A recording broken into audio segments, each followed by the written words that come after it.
Welcome to Love Light, the only podcast dedicated to bright, fine art photography. Hosted by Sarah Jane Ethan, Love Light is here to celebrate all things bright, pretty and pastel. At Love Light, white is the new black and beauty is in the detail. This is your place to relax, a place to belong, a place to be inspired and connect with like-minded colleagues who share your passion for light and beauty. So come and introduce yourself in the Love Light Facebook group and subscribe to the Love Light YouTube, podcast and Instagram for your weekly dose of inspiration and connect with bright, fine art photographers from around the world.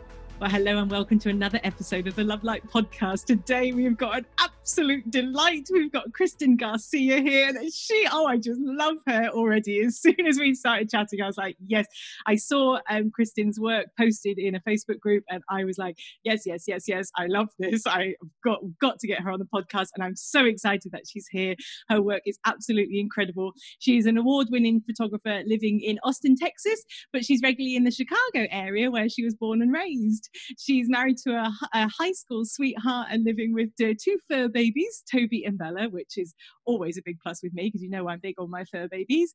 And her work has been published in worldwide publications like Martha Stewart Weddings, Bride magazines, Style Me Pretty, and many more. So I'm really excited to talk to her today. Kristin, thank you so much for joining us.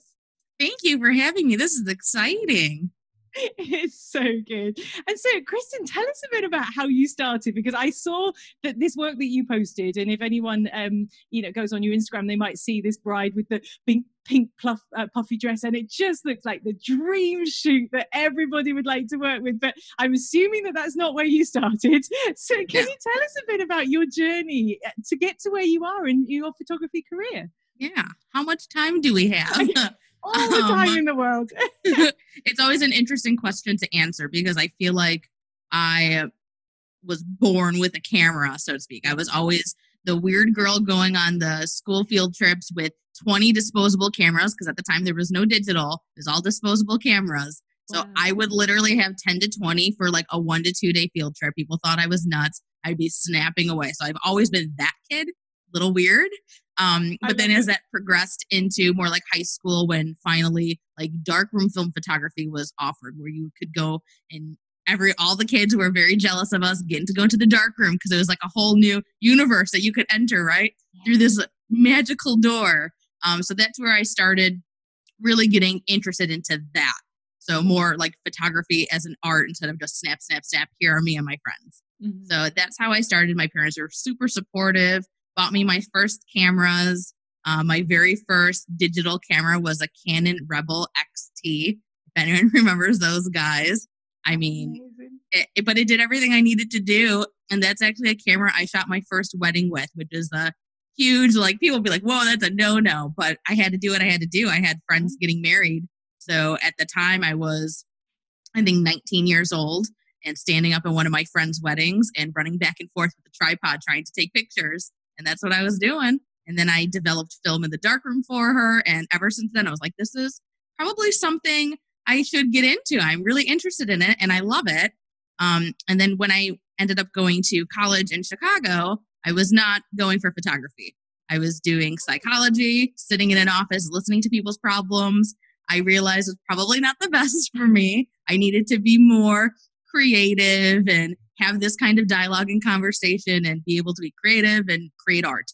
So I switched my majors to photography. It was not a art school by any means. So it was a little bit backwards, but as I was getting my degree, friends started getting married, having babies. So everything just kind of naturally evolved into building my business. So by the time I graduated, I had already established myself, started having a clientele. I mean, my work was in no way what it is now, but it was great to start that way and already start building up my name. So by the time I graduated, I was like, wow, this could be a career. And my husband, who was not my husband at the time, we may have been engaged at the time, but he really pushed me, very supportive. So I've always had a really great support group, which I know a lot of people aren't fortunate enough to have. So I've always had people in my corner, encouraging me, telling me, you can do this, you quit your job, do your business. And it was like sink or swim time. I got to do it. And that's what I did. That's amazing. I love that. And that is quite an amazing thing that you already had your business established by the time that you graduated. Yeah. I mean, and the economy was pretty crap at the time. Sad to say. I mean, we were going through a recession. So at the time for me, as like a budding photographer, my rates were pretty low. I was able to get in lots of people. It was just crazy how that happened. And by the time like everything started getting boosted back up in the States and economy was doing better, I was raising my rates. I feel like I got super, super lucky to start when I did. Like everything just kind of fell into place. Everything was really meant to be. I really believe in fate and things being meant to be that the way that they are. So I just got really, really lucky. I love that. And actually, I started my business during a recession too. And I just didn't find that it really affected it. So I think actually, I'm surprised how flexible photography is in a recession. People still want pictures and they're still happy to pay for them. And I think I know. And except for COVID, obviously, is a whole different beast. But the main idea was always people are always going to get married. They're always going to want to have photos and memories. Obviously, COVID really flipped everything around and it's going sideways. But for the most part, pre-COVID, we always knew people would always want to get married. There was always going to be clients for you. There's tons of photographers out there, but there's always going to be more people needing to get married and needing a photographer anyway. So. Yeah, that's always been my attitude, that yes, there's more and more photographers entering the market, but photography is becoming more popular. Often because there's more photographers, the quality is getting better, people are getting more interested in it. And so actually the demand is higher. So yes, competition is higher, but demand is higher too. So exactly. I think it's still a great time to start a business. You know, anyone listening who's interested in starting their own photography business, why not? I always used to look at other people and think, well, they did it, so it's obviously possible. So why not? I'm actually kind of jealous for new photographers right now, to be honest, because I think right now is the time they should really hustle and get their name out, because this is probably the perfect time for them to start. I mean, there's really not a whole lot going on besides branding, build your business, get those bones in place and start getting your name out there. So come on, newbies, get on out there. Now's the time. Yeah, it's so true. Do you have like kind of, because it was obviously you started quite a long time ago, but I love your passion to encourage people to start their own businesses. Would you like have like tips that you would give people? Okay, if you want to take the leap and just go, right, I'm going to do it. Like what? Because I know that you're a very organized person, which I love. I just like want to get inside your head. So what would be your like, 1, 2, 3, like if you want to like take the plunge, these are the first 3 steps like you need, because you started talking about your brand and get your name out there. Like what would that look like for people? Okay, so say Mary Jo over here is a brand new photographer. Number 1, obviously she needs to have an identity of some sort. It doesn't have to be perfect, but obviously having a business name. She needs to get her name out there. She needs to be on social immediately. I mean, these kids nowadays, I'm no young chicken. They TikTok, Snapchat. I mean, there's so many things, but Instagram, I know there's a lot of thoughts on how Instagram is maybe not so great right now, but get on it. That's the first thing you should do, and start posting content. And you need content. If Mary Jo, is that what I said her name is? If Mary Jo doesn't have a lot of content, she needs to start building that content, hustling, finding vendors, finding like-minded people, probably people that are starting off pretty new, working with them, collaborating to just build some content to get that out there, because she's going to need to have Mary Jo photography out there in the universe immediately. And then once that happens, she can start pushing more and more and more, and people will recognize that name out there more on different platforms. So start with social immediately, build that website, start getting that content, and then start networking with other like-minded peers. Any photographers, I mean, a lot of times people think that photographers are really competitive and hush-hush and there's cliques and it's hard. And while that is true in some cases, I know some individuals are very cliquey and don't want to give away their secrets and secret locations. But there's always going to be people like myself, like you, who really, truly want to help you, because if we help each other, we're just building up the industry together. That's what we need to do. We need to get it to an elevated position where there's not going to be clients wanting, the $50 wedding photography package. That's doing nobody any good, even the new photographers that need the experience. It's doing no one any good. So we have to build that up together. I think Mary Jo will be able to find a planner, a florist, anybody that wants to work, building up their names as well, start getting the content together and start pushing that. Yeah. I don't know. Did that answer your question? I love it. And I totally agree that I thought that photographers would be really cagey. And I actually found so many were open. So many photographers are just working on their own in their house day after day. And a little voice, pops into their email saying, hello, would you like a coffee? And they're like, yes, take me out. People.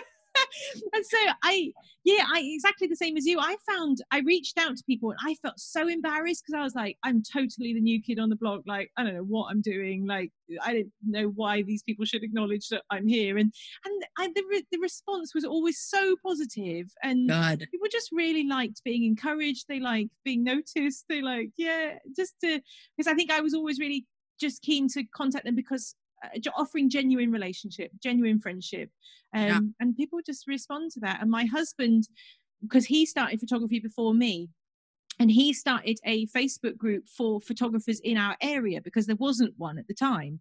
So he reached out to one other photographer who's ended up being one of his best friends, and they still talk regularly now, like all these years later. It just really clicked. So the two of them started this Facebook group for photographers in the area just to have a social. Once a month, go out for a drink. Everyone in the area, just to really just be friends, like there's enough work for everybody. And it was fascinating. I would say probably 80% of photographers were like, oh, that's amazing. Yeah, I'd love to. And like the first social was just like, I think there was like 50 photographers there or something. And like, it was just so much fun. And like everybody loved it. And the pictures were wild. Of course, everyone was getting a little bit tipsy. But there was like that small 20% who were just like, literally, I think they literally said, they're the competition. Why would I want to be friends with them? And we're like, okay, if you're going to be like that, you can just carry on your own. And the rest of us just formed this big friendship group. And so I think that's key, like you said, for starting a business, is actually networking with the people who are already in your industry. And probably about 60% of my first year's bookings were referrals from other photographers. Wow, so, that's awesome. Yeah. It just happened to be the right people at the right time who just like, oh, that's great. I'm looking for someone to refer some work to. I'll just send it to you. And I'm like, oh, thank you very much. So you never know what's going to come out of it. You just take that leap and be brave and say hello to somebody. So that is brilliant advice. Now I feel like we've skipped past your story because I just feel like there's so much more I want to know about you. So you've graduated from college and you're shooting your friends and family, and you've kind of got this established business. How did that progress from there to where you are currently today in your business? Yeah. So another plug for social media. At the time, Instagram wasn't even around. It was all Facebook. And at that time, Facebook was really awesome. Yeah. I built up my page and I was getting, I got to like 10,000 fans on Facebook pretty quickly and didn't really know how, but it was Facebook. Like it was just popping in people's news feeds, and I would tag clients and clients would start referring me to their friends. And so that's how it kind of snowballed, was doing really great work, solid work, being very professional, but friendly with your clients, because then they want to refer you to all of their friends. So it just kind of snowballed that way. But social media was able to help me reach people that were not connected to those clients, because that's really what you need.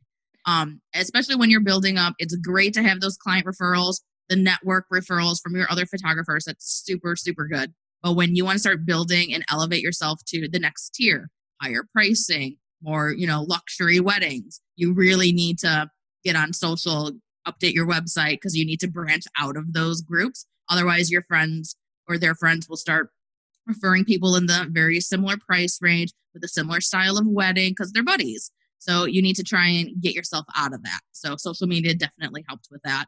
And just trying to find the ways I could advertise myself that fit within my brand.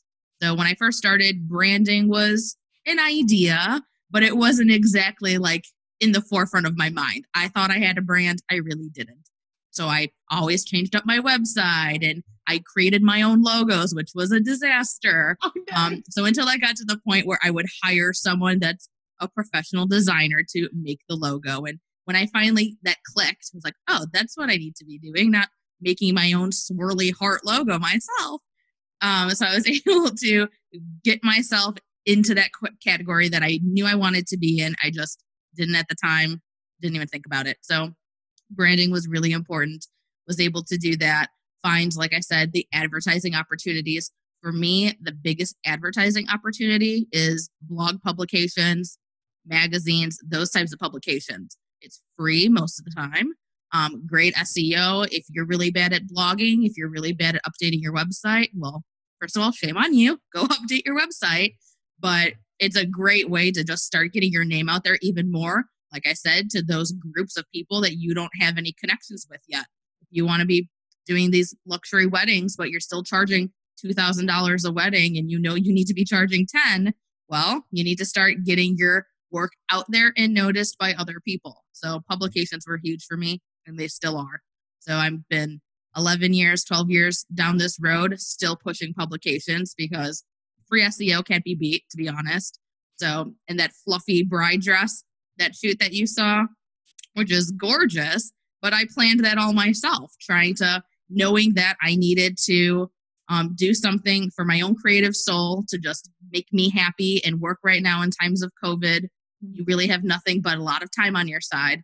So start getting creative and making plans and visions and just putting those into the universe. You have to do it yourself. So I'm still always pushing to be creative, get these shoots done, get my vision seen, and have other blogs, publications, magazines, whatever, see them and get those out, push them out for me. So it's like you only have to do, this amount of work, and then you push it to a publication to just take you down to the finish line. So that's how I see it.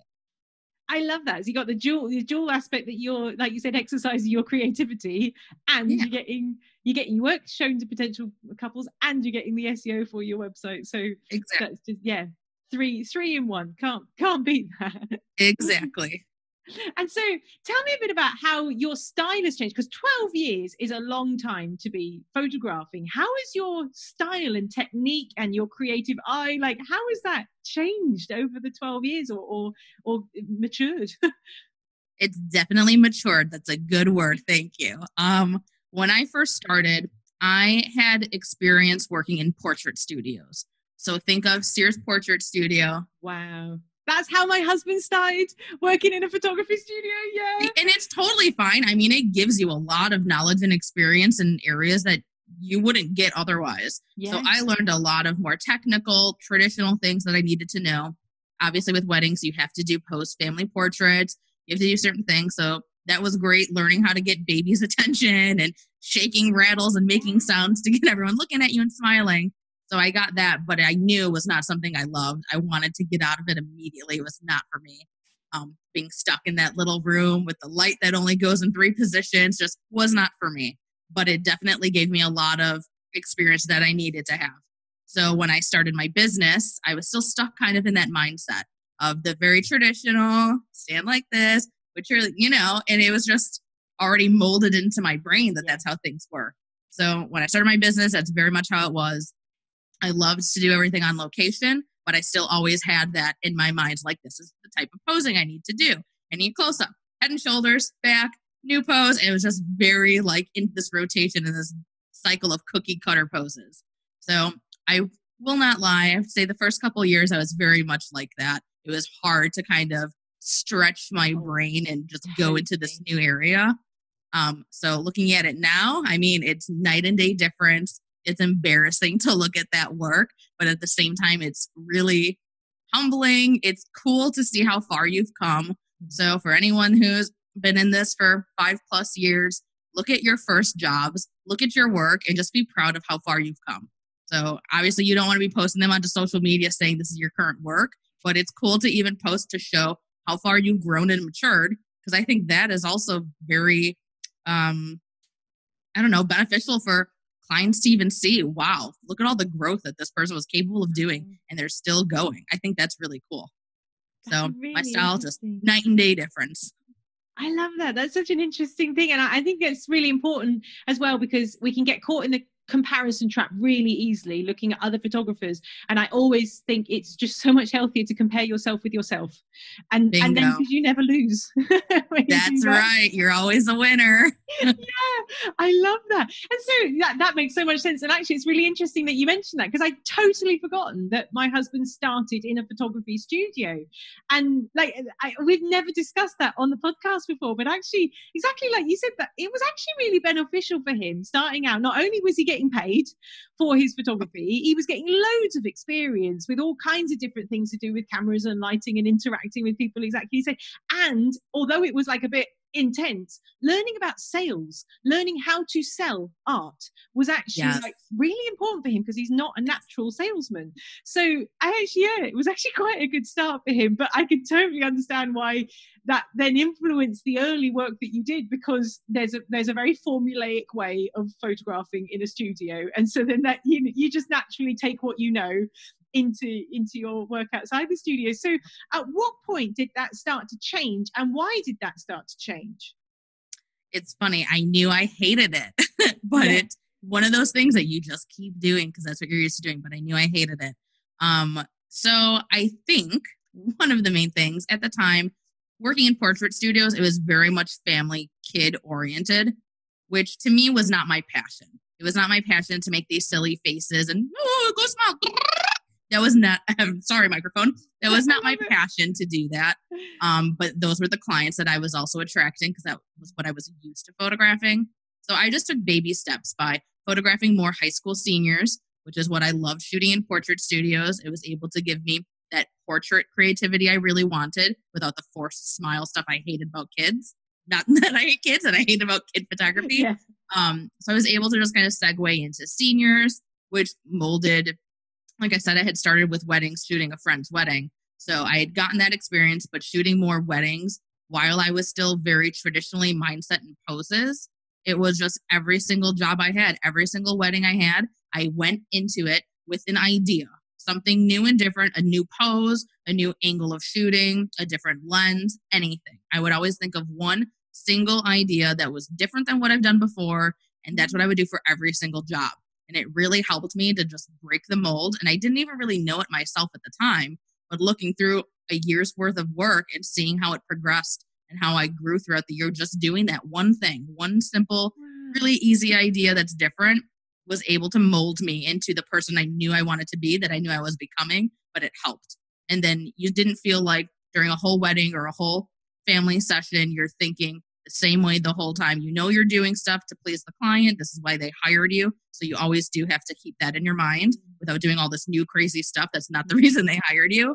But as long as you had one different idea, you're going to tuck it into their collection. They're going to see it and love it. And that's probably going to be their favorite one too, because you are the most passionate about it.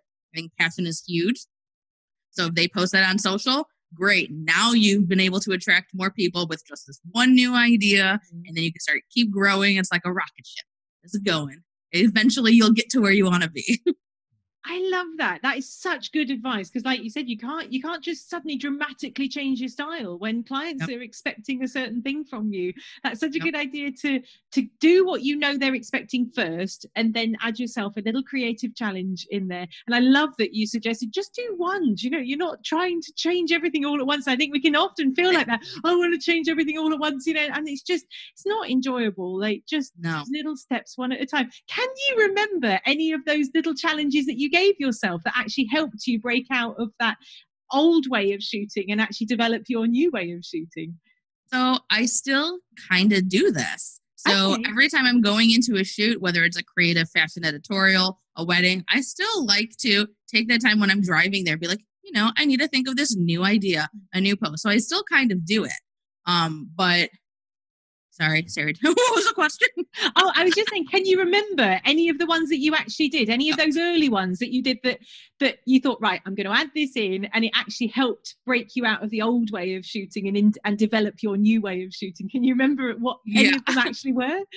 So early on, it was usually posing. It was something that had to do with a pose, something maybe I was playing with a new lens. It was nothing too earth-shattering, too crazy, but to me, it just kind of helped me in workflow. Editing wise, sometimes it was an edit. Sometimes I would edit always in this same like preset or something that was really popular back in the day with Photoshop or Lightroom. And then I would find something new and then try to hone that style. So sometimes I would do that. I do not recommend that. You do not want to edit in a different style for every shoot. So don't do that. But sometimes it's fun if you're doing something creative just for yourself or just a free shoot for somebody. That's the time. That's the opportunity. You could do that.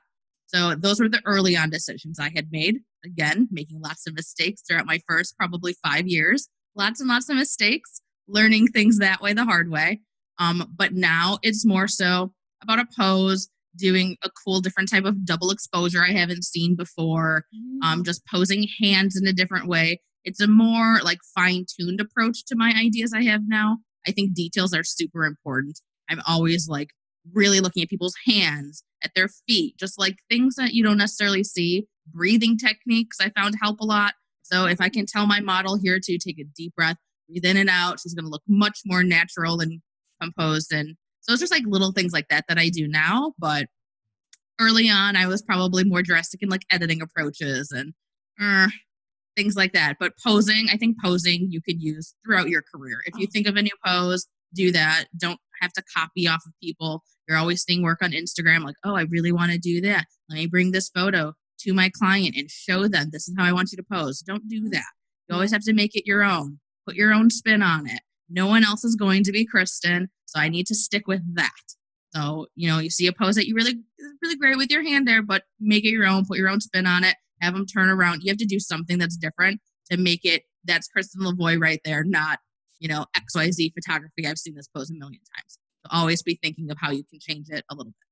I love that, because that was going to be my next question, was where do you get the inspiration from for these new ideas? Because that's half the problem, is just not knowing. I want to do something new, but I don't know what. So I wonder. So you'll see pictures and then think, oh, I like that, but then you'll actually then analyze, okay, how can I actually put my own spin on that?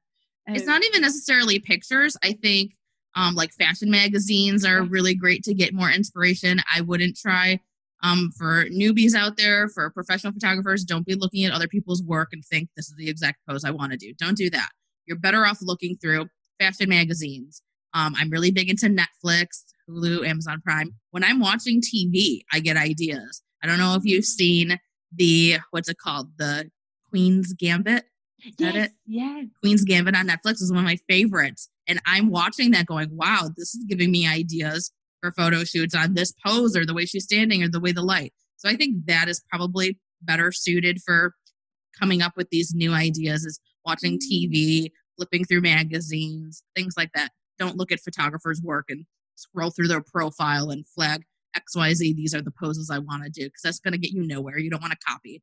So you have to kind of spread out and just walk around, walk outside, see the way people are interacting. See kids playing at a park and get your ideas naturally that way. That's how I personally do it. I just want natural ideas. My style is very natural. I want the experience working with clients with me to be very natural. So it's going to do no one any justice for me to come in with another photographer's work. Here's a picture, recreate that pose. That does no one any favors. So natural. That is such good advice as well, because I think often there can be the risk that you're having the same type of picture and sometimes in the same locations, or the same types of locations, and it becomes samey and then your work doesn't stand out. So I think that is such good advice, to be looking at movies and fashion magazines and things that aren't often in your arena of photography already, and so you can actually bring something fresh, new ideas into your arena. That is such good advice. I'm also really interested, because you said that you use breathing techniques to get your models looking extra relaxed, and like, what breathing techniques do you do with them, and where did you find them? Well, for anyone watching this on YouTube, I apologize, but let me, with this podcast, sound more sophisticated. So it is as simple as, get ready for it, breathing in and out. I don't know if you've noticed, a lot of times grooms are always very nervous for some reason, and they just seem to hold their breath more. So a lot of times if I see that and I'm aware of a couple that looks like they're a little, just breathe. I tell them to take a deep breath, and I do it with them. Go. And it's always on that exhale. When you're breathing in, this doesn't look good. It doesn't look good. But when you do that, your face is natural, your lips are natural. If you want that more, serious look, looking into the camera, if I do that, that looks horrible. Breathe in and out is as simple as that. And then it softens your face, softens your lips, just releases the tension. People have tension. And hands, like I was saying, hands are always, my wedding photographer for my wedding photos with my husband didn't say anything to my husband. I saw the pictures and I saw he always had clenched fists. And I'm like, that looks horrible in the photos. Like he wants to sock me in the face with his clenched fists. So I'm like especially aware of hands for other people's photos. But if you just tell them to take a deep breath, I feel like if you take a deep breath, it's hard to remain in this clenched fist phase, isn't it? Yeah. This helps you release it. So breathe in and out. That's my tip. Breathe in and out. Such a good tip. And to be honest, I feel like you've inspired me. I've never thought to look for that, for somebody actually just, because it's subconscious. They're totally subconsciously just holding their breath just that little bit because, you know, it's a nerve-wracking thing to be in front of the camera. And I do find that grooms struggle with nerves more than brides do. It's such a good thing to look for, to just be aware, because it will affect how comfortable the picture looks. And have you ever photographed a model or just a paying client doing a boudoir or something? In that environment, you are already feeling very vulnerable. You feel like as a woman, like you have to suck it in, push it out, and and while there is a lot of posing involved to get in these weird positions, they need to breathe at that point more than ever. So when you can tell when they're sucking it in, I'm like, you need to just breathe in and out, because that naturally is going to give you that more like concave look without you having to suck it in. You're going to feel more natural, and it's not going to show in your face. Because when you're sucking it in, no matter what you do, it's shown in your face. Like you're holding in a fart. Let's be honest. We don't want that look. You just have to breathe. I love it. It's so simple, but I can just imagine that making the world of difference to your pictures. That is such a good tip. And you mentioned hands as well, the clenching fists, and it will help with that. Do you have any techniques that you help people to have? Because I think hands are so important in pictures, but often the thing, especially clients, because they're not models, how to actually get them to be relaxed with their hands. Do you have any things that like a go-to, like, oh, like that always helps them, just because it's all about the wrists, you know, like what do you do? I laugh because I will literally go up to, it's usually females with for some reason, they're always like rigid like this. It's probably because they have a massive rock on their finger and they want to, here's my ring. I always take their hand and sometimes I slap them in a loving, gingerly, motherly way. So I was like, no. I go like this a lot, where I move their hand for them because you need it to be soft. Yes. And so my big thing is I always want hands to have a purpose. So if they're just standing there by your side, they're probably going to look horrible like this. Mm-hmm. So if they can go in their hair, if they can be moving, just move. Yes. Go somewhere and move and make soft. I mean, I got sausage fingers. These are chubby fingers, but they look better when they're moving. They look better when they're moving versus, you know? So all with the natural. They have to be moving. For guys, hands in pockets are obviously the winner. Mm-hmm. On the lapel, they can be holding, wrapping his arms around his husband, his wife, just getting them in real close. They have to have a purpose. They can't just be by their side. That's when you're going to get into all of these problems. So that is such good. I could just imagine. I feel like I want to go on a shoot with you. Like I'd be totally up for you, just making me relaxed, and especially after the breathing exercises, I'll be like, you know. I know. And then all we need is a cocktail, and we're just good to go. I love it. Now, one of the things you mentioned was that this shoot that you've done recently, you organized it all yourself, you know, for your own creative outlet. Can you talk us through how you actually go about that, organizing your own shoot, especially because I believe she was an international planner or dress designer that you were working with? So the dress designer is Milia London. Amazing stuff. I highly recommend you, first of all, Sarah Jane, you contact her. She's in your neck of the woods. She's in my backyard. See? Knock. Hello, Ruth. I'm here. So I don't know if we've mentioned, so I'm from Chicago, where my industry, for me, like I built my whole clientele in Chicago. I recently moved to Texas. Totally different scenery, space, clientele, everything is very, very different here. So I've been here for 2 years, and I've been trying to take time, thanks COVID, have time to plan more of these creative shoots, just because I need to get my name out there more as being in Texas instead of Chicago was great, and that's really my home base because that's where I built everything. But I need to get my name here more so I can work literally in my own backyard as well instead of traveling. So for that particular shoot, I knew I always wanted to do something more in Dallas and just kind of branch off into Dallas because that market is very similar to Chicago. So it's an easier segue for me for Texas. So I knew I wanted to do this in Dallas.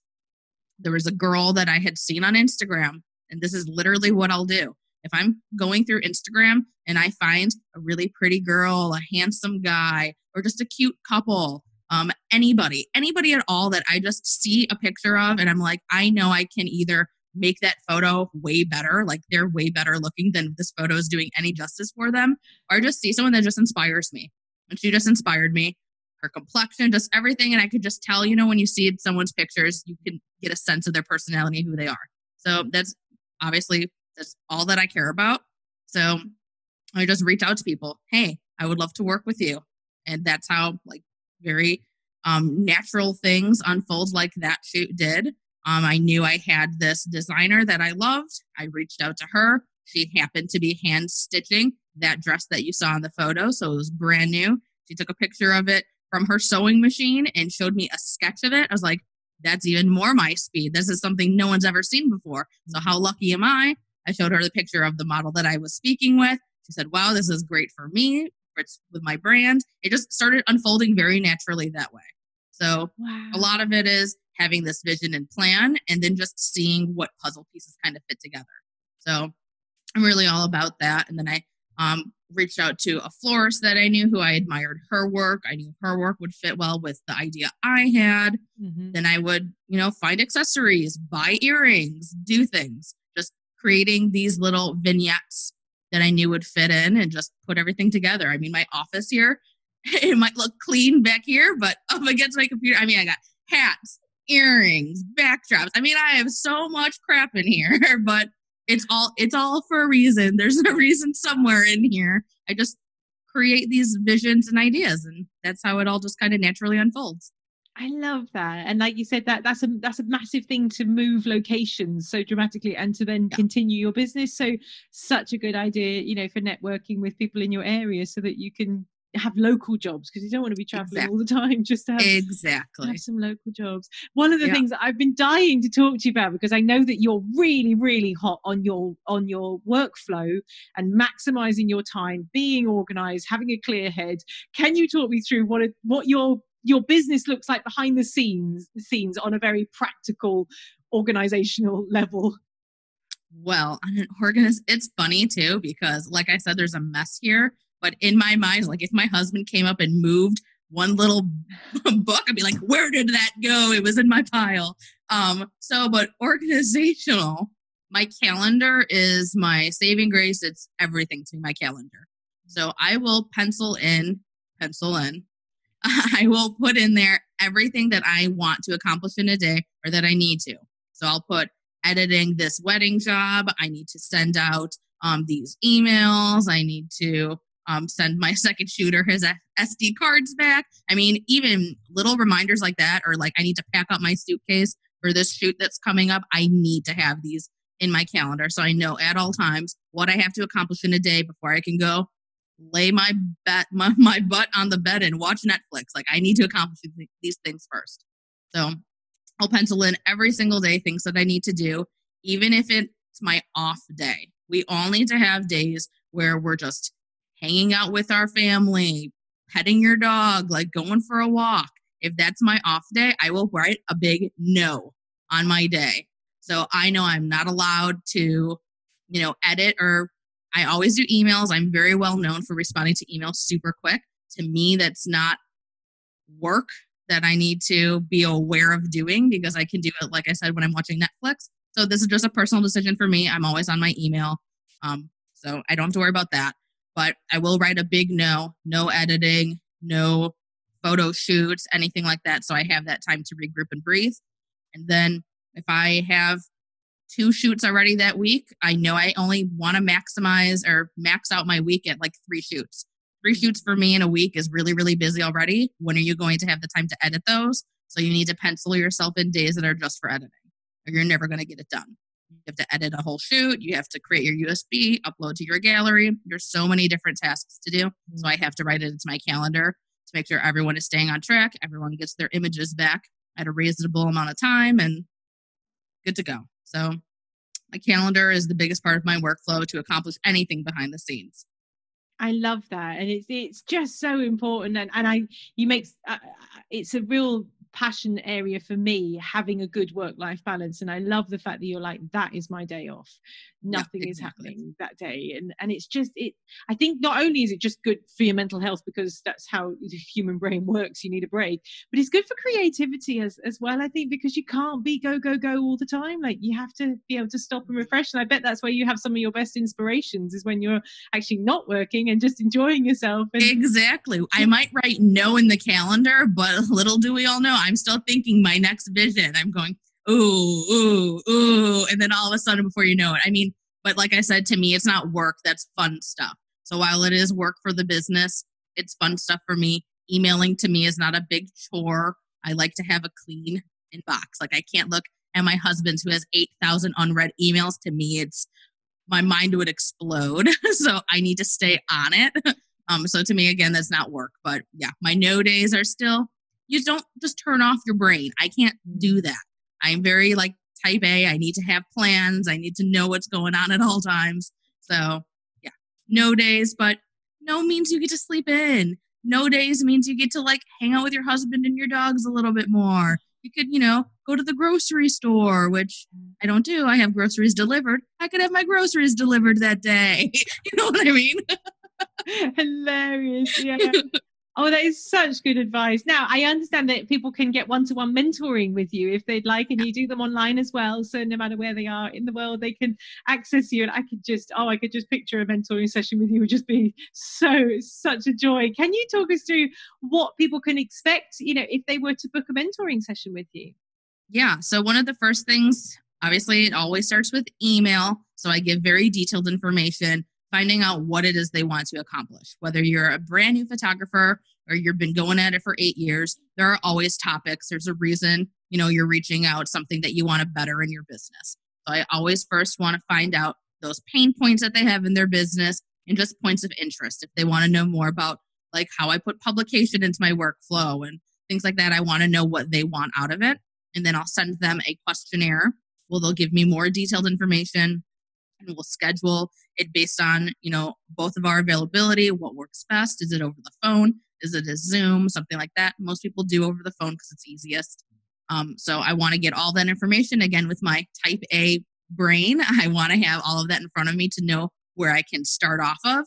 And then we'll choose 3 big topics. So really big topics like workflow, because I could talk about that forever. I could talk about publication forever. So 3 big topics is what I'll ask for them to give me that they really, really want to dive deep into. And then like, what other little things do you want to know more about? And I'll also ask for them to give me their website, portfolio links, and pricing. I will do that before I even speak with them. So I'll look over everything and I'll already jot down notes and give them more feedback and critique on how I think they can improve their website, their pricing, things like that. So that's usually one of the biggest things people really benefit from the most, especially pricing. Pricing can be such a mess for people. So I think it really helps to have another set of eyes who's been going through this a really long time to just get that feedback, and website as well. You need that other set of eyes. And sometimes you don't even realize that your copyright line still says 2017. So someone like me is going to be like, get in there right now and fix that while I'm on the phone with them. They will.